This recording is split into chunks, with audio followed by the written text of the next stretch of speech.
Hey there, Joe Vecchio, Short Financial Planning, and I'm here to tell you that financial pornography is dangerous to your financial health. And what do I mean by financial pornography? Well, it's CNBC, Fox Business News, Bloomberg TV, the Wall Street Journal, all these money magazines. How are they? What are they? They're businesses that need to put out information to sell advertising. And all they do is just overwhelm you with information overload. And what are the odds you're going to actually make money from watching these? All they are is noise, creating angst, because the real professional traders are in tune, and the money managers, they're not getting their ideas from there. So you're just, the tail's wagging the dog.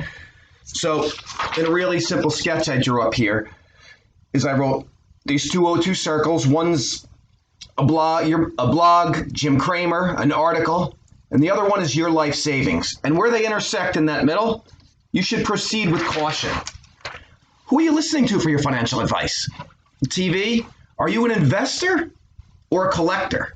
If you analyze your portfolio, do you have a lot of little stocks here and there overwhelmed? Are they involved in a cohesive plan? I'm here to tell you, as a over 20-year trader, professional trader, and I've come to the realization, my epiphany is that trading stocks is a losing game.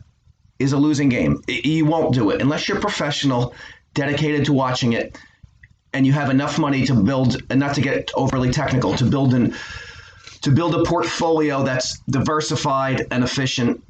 And I would say that you'd have to have $1 million to build that portfolio and build it with stocks. And then at that point, then it requires management and time. And do you have time? Because at the end of the day, what do you have? You have your job, you're busy, you have your life.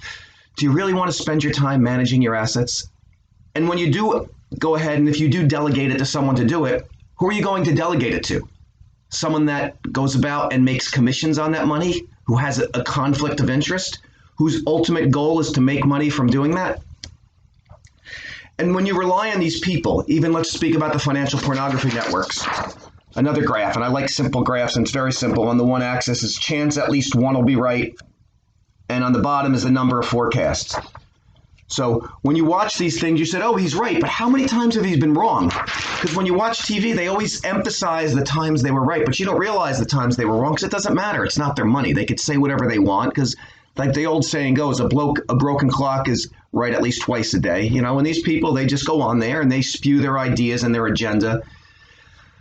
And on a couple angles, it's dangerous to your financial well-being in terms of there's no downside for them. They're just throwing out ideas and whatever their agenda might be to go ahead and to push those ideas.